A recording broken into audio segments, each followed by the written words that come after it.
Hello everyone, আসসালামু আলাইকুম। আশা করি সবাই অনেক অনেক ভালো আছেন। আজকে আমরা চলে আসলাম এসএসসি ইকোনমিক্সের দশম অধ্যায় অর্থাৎ মুদ্রা ও ব্যাংক এই অধ্যায়ের পার্ট 3-তে। তো আজকের পার্টে আমরা যেই বিষয়গুলো আলোচনা করব এই অধ্যায়ের জন্য, যদি আমাদের সৃজনশীল প্রশ্ন এসে থাকে তাহলে এই টপিকসগুলো অনেক বেশি ইম্পর্টেন্ট। যে টপিকসগুলো আমরা আলোচনা করব তা হচ্ছে মুদ্রার চাহিদা, মুদ্রার যোগান এবং মুদ্রার পরিমাণ তথ্য সম্পর্কে। ওকে, তো এই পার্টটা তোমাদের জন্য অনেক বেশি ইম্পর্টেন্ট হতে চলেছে, যার কারণে আমি আশা করব তোমরা প্রথম থেকে শেষ পর্যন্ত না টেনে দেখবা। তাহলে চলো শুরু করা যাক আজকের লেসন।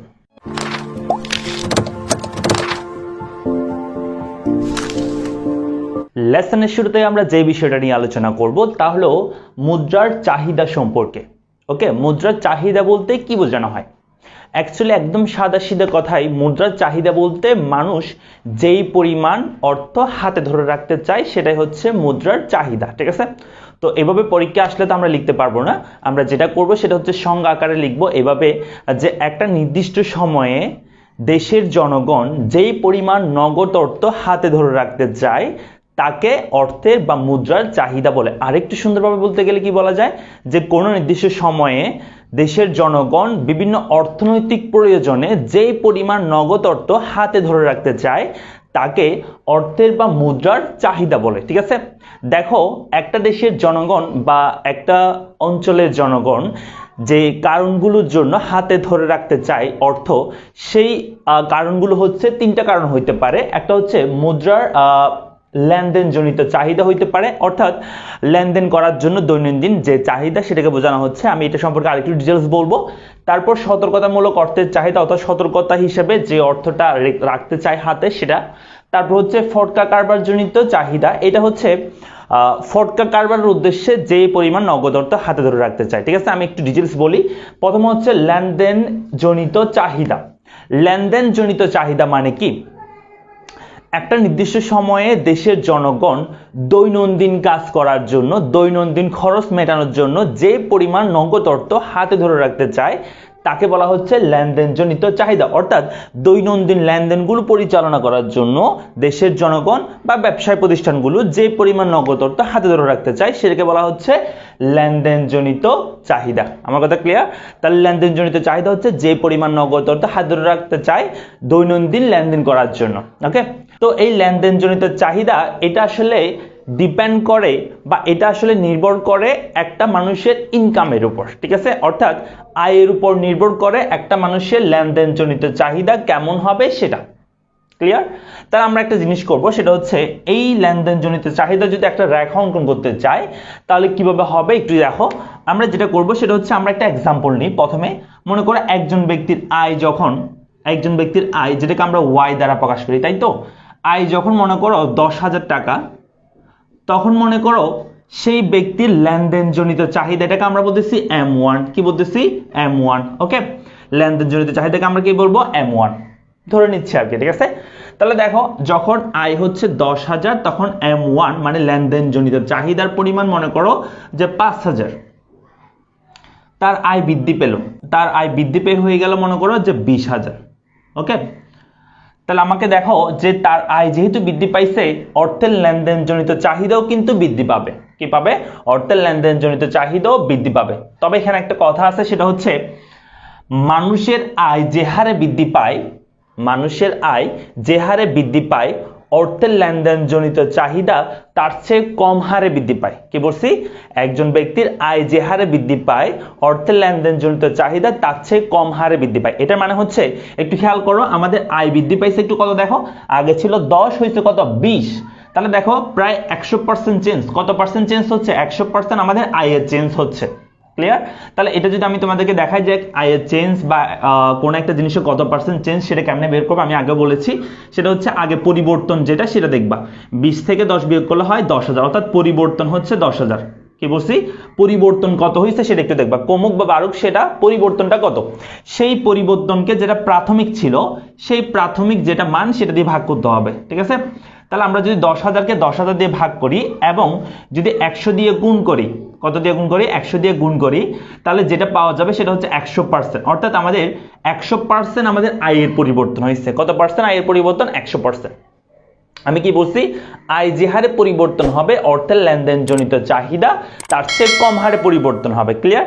তাহলে এখানে যদি আমরা 5 এর জায়গায় 10 লিখে দিই তাহলে কিন্তু একই হারে পরিবর্তন হয়ে যাবে, অর্থাৎ এটাও ডাবল পরিবর্তন হচ্ছে, এটা কি হয়ে যাচ্ছে, ডাবল হয়ে যাচ্ছে, অর্থাৎ 100% চেঞ্জ হচ্ছে। তাহলে কিন্তু হবে না, আমাদের যেটা করতে হবে এটা এমনভাবে পরিবর্তন করতে হবে যাতে 100% চেয়ে কম হয়।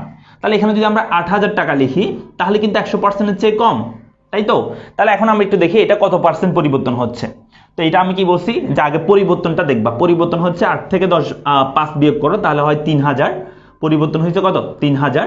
তারপর আমরা যেটা করব সেটা হচ্ছে 5 দিয়ে, যেটা বেস ছিল সেটা দিয়ে ভাগ করব, অর্থাৎ যেটা প্রাথমিক ছিল সেটা দিয়ে ভাগ করব, এবং এখানে আমরা লিখব 100। তাহলে দেখো এই 3000কে যদি আমরা 5000 দিয়ে ভাগ করি তাহলে আমাদের কত আসে, 0.6। 0.6 কে 100 দিয়ে গুণ করি তাহলে আসবে 60%। ওকে, তাহলে দেখো আমাদের আয়ের পরিবর্তন হচ্ছে 100%, আর আমাদের যে লেনদেনজনিত চাহিদা সেটা পরিবর্তন হচ্ছে 60% বা 60% বৃদ্ধি পাচ্ছে।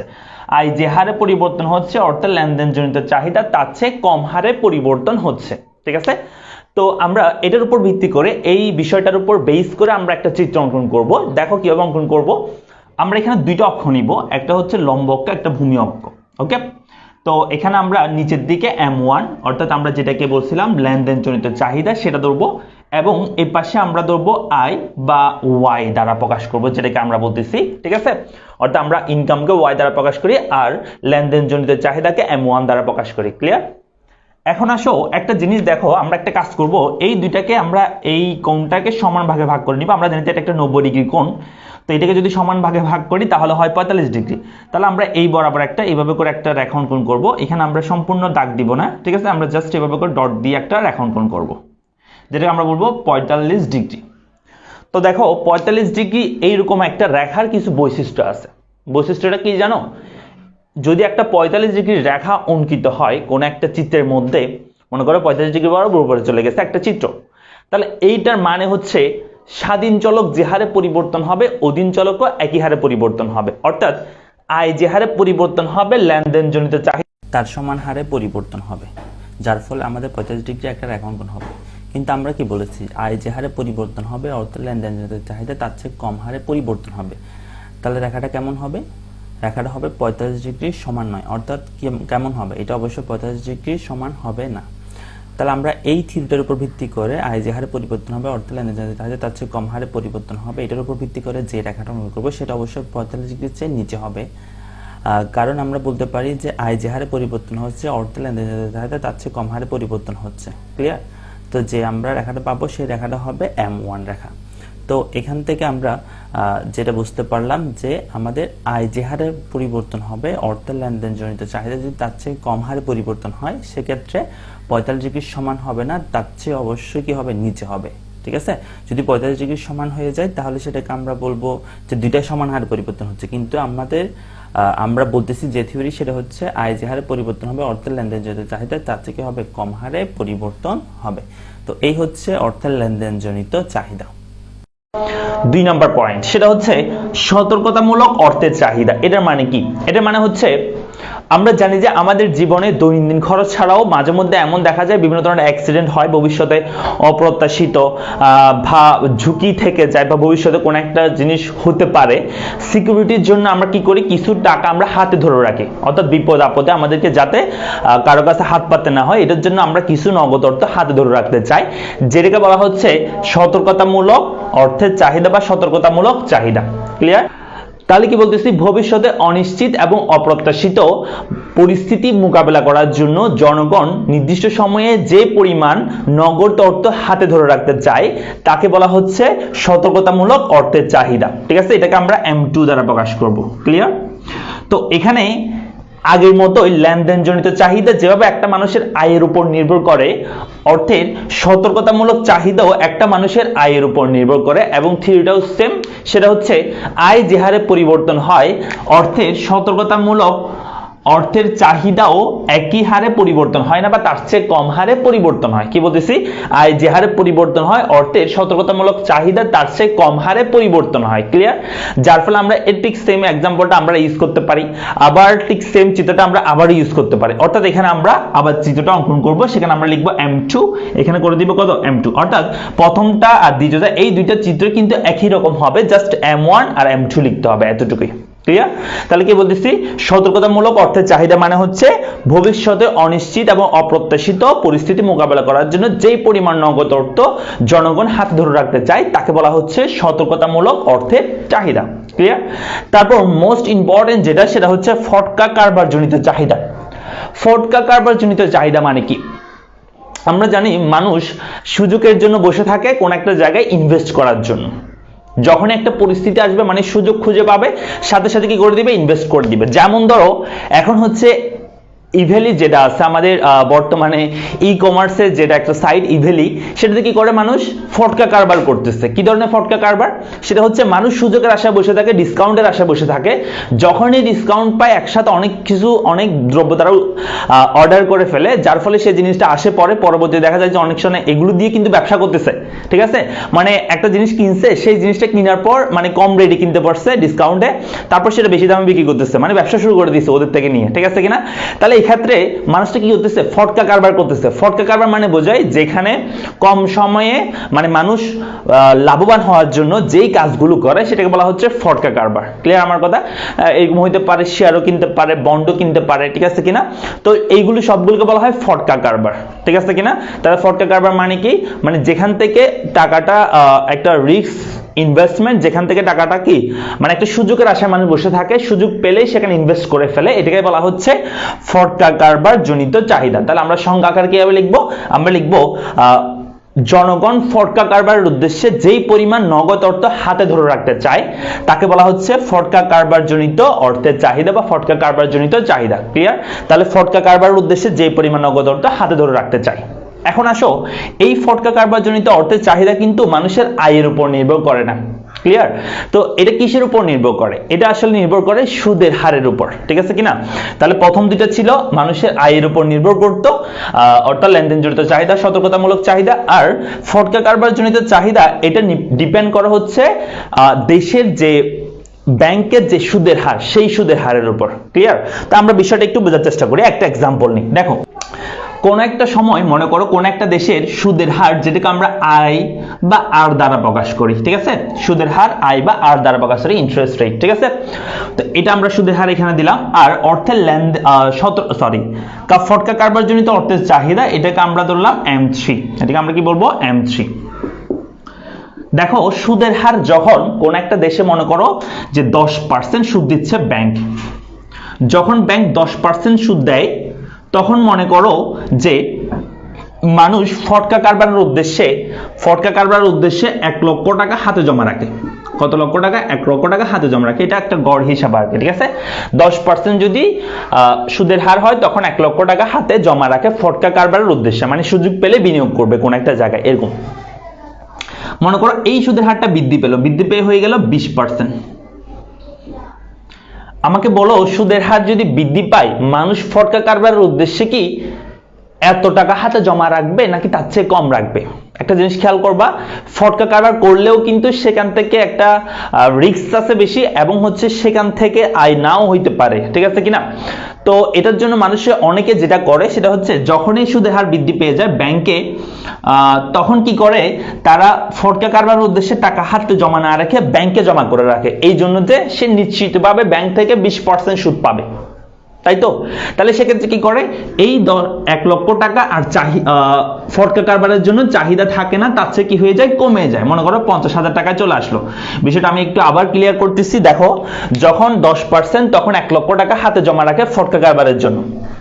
তো যখন ব্যাংকের সুদের হার বেড়ে যায় তখন মানুষ আর হাতে জমা রাখতে চায় না, কারণ হাতে জমা রাখলে তো লস। 20% যেহেতু দিচ্ছে তার মানে মোটামুটি তো ভালো দিচ্ছে, যার ফলে যখনই সুদের হার বৃদ্ধি পাবে মানুষ আর হাতে জমা রাখবে না টাকাটা ফটকা কারবার উদ্দেশ্যে। মানুষ কি করে দিবে, তার কিছু অংশ কোথায় রেখে দিবে, ব্যাংকে জমা রেখে দিবে। ঠিক আছে কিনা? তার মানে সুদের হার বৃদ্ধি পেলে অর্থের ফটকা কারবারজনিত চাহিদা কি পায়? হ্রাস পায়, তাই তো? অর্থাৎ সুদের হারের সাথে অর্থের ফটকা কারবারজনিত চাহিদার বিপরীত সম্পর্ক দেখা যাচ্ছে। অর্থাৎ সুদের হার বৃদ্ধি পেলে অর্থের ফটকা কারবারজনিত চাহিদা কি পায়? হ্রাস পায়। আবার উল্টা দিক থেকে চিন্তা করলে মনে করো 20% যখন চাহিদা হচ্ছে 50, 20% থেকে মনে করো 10% হয়ে গেছে, মানে ব্যাংক হারটা কি হয়ে গেছে? কমে গেছে। তো যখনই আমাদের এই নামিক সুদের হারটা কি হয়ে যায়? কমে যায়, 20% থেকে 10% হয়ে যায়, তখন কিন্তু আর 50,000 টাকা রাখবে না। তারা কি করবে জানো? ব্যাংক থেকে হাতে নিয়ে নিবে টাকাগুলো, যাতে অন্য জায়গায় ইনভেস্ট করতে পারে, কারণ এখানে তো তেমন বেশি লাভ দিচ্ছে না, 10% দিচ্ছে, ঠিক আছে?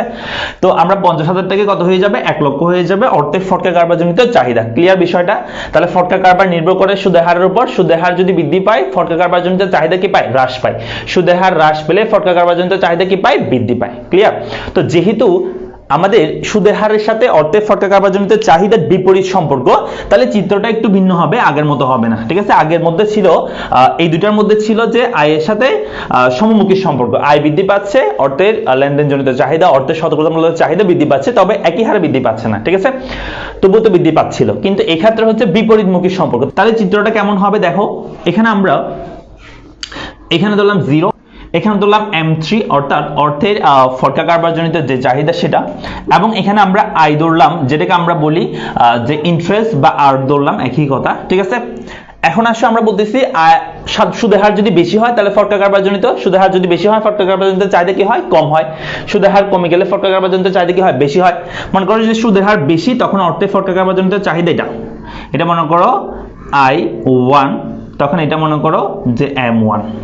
এরপর মনে করো যে আমাদের সুদের হার যেটা সেটা কমে গেল। সুদের হার যদি কমে যায়, আমরা জানি যে সুদের হার কমে গেলে অর্থের ফটকা কারবারজনিত চাহিদা কি হয়? বেশি হয়। তাহলে এখানে I2, এখানে I2, এখানে আমরা M2 লিখতেছি। ক্লিয়ার?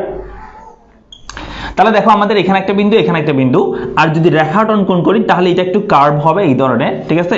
এটাকে আমরা বলতেছি M3, বা যেটাকে আমরা বলতেছি অর্থের ফটকা কারবারজনিত চাহিদার রেখা। ক্লিয়ার? তাহলে বিষয়টা আমি আবার একটু বলে দিচ্ছি। অর্থের ফটকা কারবারজনিত চাহিদা হচ্ছে মানুষ ফটকা কারবার উদ্দেশ্যে যে পরিমাণ নগদ অর্থ হাতে ধরে রাখতে চায়, সেটাকে বলা হচ্ছে অর্থের ফটকা কারবারজনিত চাহিদা। এই অর্থের ফটকা কারবারজনিত চাহিদা নির্ভর করে সুদের হারের উপর। সুদের হার যদি বেশি হয়, অর্থের ফটকা কারবারজনিত চাহিদা কম হয়।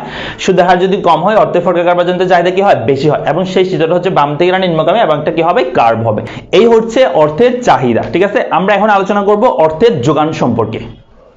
মুদ্রার যোগান বা মানি সাপ্লাই বলতে আমরা কি বুঝে থাকি? এটার মানে হচ্ছে আমাদের মুদ্রাটা কোন কোন খাত থেকে যোগান আসতেছে, তাই তো? তো এখানে যে বিষয়টা আমাদের মনে রাখতে হবে সেটা হচ্ছে একটা দেশের মুদ্রা কোন কোন জায়গা থেকে আসতে পারে, বা টাকা কোন কোন খাত থেকে আসতে পারে। একটা দেশের টাকা আসতে পারে, একটা হচ্ছে মানুষের হাতে যে টাকাগুলো রয়েছে, কারেন্সিগুলো রয়েছে, সেই টাকার যোগফল, এবং ব্যাংকে যেটা চাহিদা আমানত থাকে প্রত্যেকটা মানুষের বা মানুষগুলোর, তো ওই চাহিদা আমানতের যোগফল, এবং যেটা মেয়াদি আমানত থাকে সেই মেয়াদি আমানতের যোগফল। অর্থাৎ একটা দেশের জনগণের হাতের যে মুদ্রা, সেই মুদ্রা, চাহিদা আমানত, মেয়াদি আমানত, এই তিনটার যোগফলকে বলা হচ্ছে মুদ্রার যোগান, ঠিক আছে? তবে এখানে আরেকটা বিষয় আছে, আমি একটু পরে বলতেছি। আগে আমরা স্বাভাবিকভাবে যেটা বলবো যে মুদ্রার যোগান বা মুদ্রার সাপ্লাই বলতে আমরা যেটা বুঝবো সেটা হচ্ছে জনগণের হাতের মুদ্রা, চাহিদা আমানত এবং মেয়াদি আমানতের যোগফলকে বলা হয় মুদ্রার যোগান বা মানি সাপ্লাই। ক্লিয়ার? এখন আসো এই মানি সাপ্লাইটাকে যদি আমরা একটা ফাংশনের মতো করে লিখতে চাই, এমএস সূত্র আমরা যেভাবে লিখতে পারি সেটা হচ্ছে এমএস ডিপেন্ড করবে কিসের উপর বলছিলাম একটু আগে, সেটা হচ্ছে কারেন্সির উপর, যেটাকে আমরা বলবো সিইউ, তারপর প্লাস আরেকটা বলছি সেটা কি চাহিদা আমানত, যেটাকে আমরা বলি ডিডি, ডিমান্ড ডেপোজিট, তারপর একটা হচ্ছে টিডি মানে টাইম ডেপোজিট, ঠিক আছে? অর্থাৎ মেয়াদি আমানত। তাহলে আমরা এখানে একটু লিখে রাখতেছি। বেসিক্যালি এই তিনটাই হচ্ছে একটা দেশের মুদ্রা সরবরাহ করে থাকে। তো এটাকে আরেকটু মডিফাই করা যায়, সেটা হচ্ছে আমরা দেখে থাকি এই তিনটা খাতের পাশাপাশিও আরেকটা খাত আছে, সেটা হচ্ছে যেগুলো ডিডি, টিডি এবং সিইউ এর মতো কাজ করে এমন কিছু আর্থিক সম্পদ রয়েছে যেগুলোকে আমরা বলি শেয়ার, বন্ড, ঠিক আছে কিনা, ডিবেঞ্চার, এগুলো অর্থাৎ যেগুলো কারেন্সির মতো ডিডির মতো টিডির মতো কাজ করে, যে বিষয়গুলো আর্থিক সম্পদগুলো সেগুলোকে আমরা বলতে পারি সেগুলোর যোগফল আমরা অ্যাড করতে পারি এই সমীকরণের সাথে। তো সেটাকে কি বলা হয়? সেটাকে বলা হয় এম এ। কি বলা হয়? M A. এম এ মানে কি? এম এ মানে হচ্ছে আর্থিক সম্পদ, আর্থিক সম্পদ যা সিইউ ডিডি টিডি এর মতো কাজ করে, অর্থাৎ এগুলোর মতোই কাজ করে। কিন্তু শেয়ারটা, তোমার শেয়ার থাকা মানে আসলে নগদ টাকা আছে। কেমনে আছে?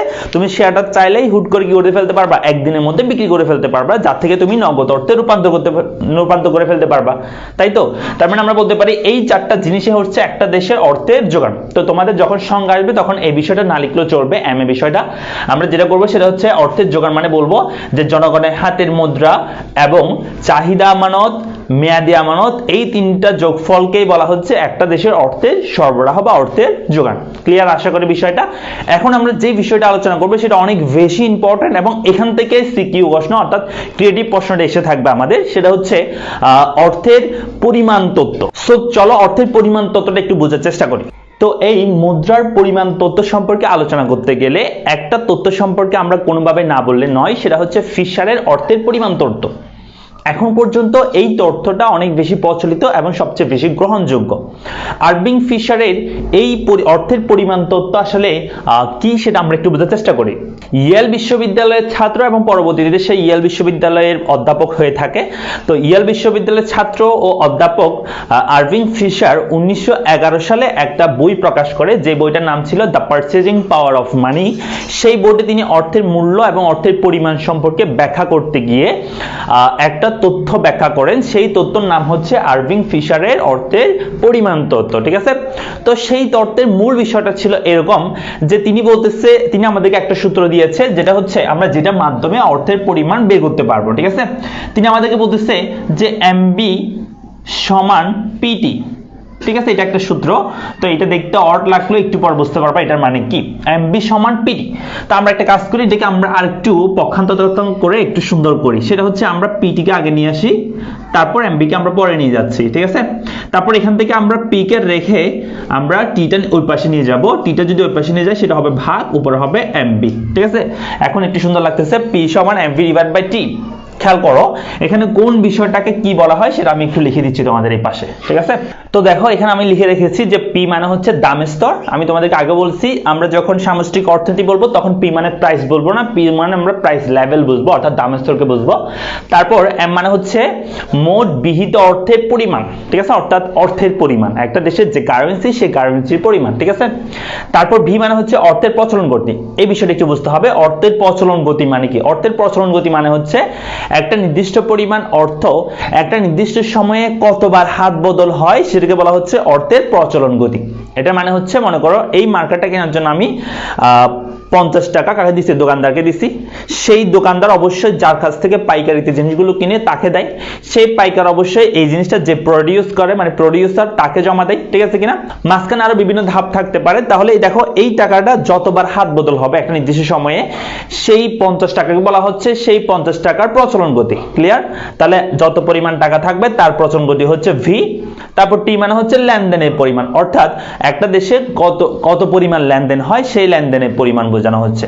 তাহলে আমরা কিভাবে পাবো? দেখো আমাদের দাম স্তর যদি বের করতে বলে কোন একটা অঙ্কে, তো দাম স্তর বের করার জন্য আমাদেরকে এমবি ডিভাইডেড বাই টি করতে হবে, অর্থাৎ আমাদেরকে এম এর সাথে ভি গুণ করতে হবে, অর্থাৎ বিহিত মূল্যের সাথে তার প্রচলন গতি এবং যেটা লেনদেন তা দিয়ে কি করতে হবে? ভাগ করতে হবে। ভাগ করলে যেটা পাবো সেটা হচ্ছে আমাদের পি বা দাম স্তর। তো একটা জিনিস খেয়াল করো, আমরা কিন্তু একটু আগে বলছি একটা দেশের অর্থের সাপ্লাই কিন্তু শুধুমাত্র জনগণের হাতের অর্থ বা বিহিত মুদ্রা দ্বারা বোঝায় না, আরো কিছু বিষয় আছে, যেমন ধরো চাহিদা আমানত, তারপর হচ্ছে মেয়াদি আমানত, এগুলোর উপরও নির্ভর করে। তো পরবর্তীতে আরভিং ফিশার কি করছে? এই সূত্রটাকে একটু চেঞ্জ করছে। চেঞ্জ করে যেটা করলো সেটা হচ্ছে এটাকে যখন পরিবর্তন করছে, পরিবর্তন করে আমরা যে সূত্রটা পাবো সেটা হচ্ছে পি সমান m v plus m prime v prime divided by t, অর্থাৎ তিনি এখানে আরো দুইটা জিনিস যোগ করছে, একটা হচ্ছে এম প্রাইম, একটা হচ্ছে ভি প্রাইম। আমি তোমাদেরকে এম প্রাইম আর ভি প্রাইম মানে কি সেটাও লিখে দিচ্ছি। দেখো, এম প্রাইম মানে হচ্ছে ব্যাংক অর্থের পরিমাণ, আর ভি প্রাইম মানে হচ্ছে ব্যাংক অর্থের প্রচলন গতি।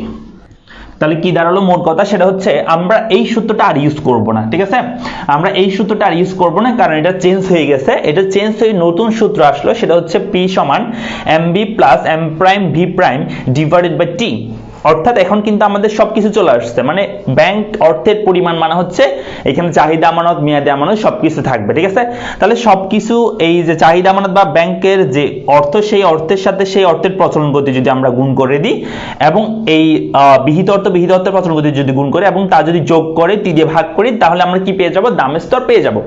তো আমরা একটা কাজ করি, আমরা এই সূত্র প্রয়োগ করে আমরা একটা ম্যাথ করার চেষ্টা করি, ঠিক আছে? তো একটা জিনিস দেখো, তোমাদেরকে আমি মনে করিয়ে দিই, তোমাদেরকে আমি আরেকটা সূত্র শিখিয়েছিলাম এই অধ্যায়ে, সেটা হচ্ছে আমরা অর্থের মানে ভিএম এর একটা সূত্র শিখছিলাম। তোমাদের মনে আছে কিনা দেখো, ভিএম এর কি সূত্র ছিল?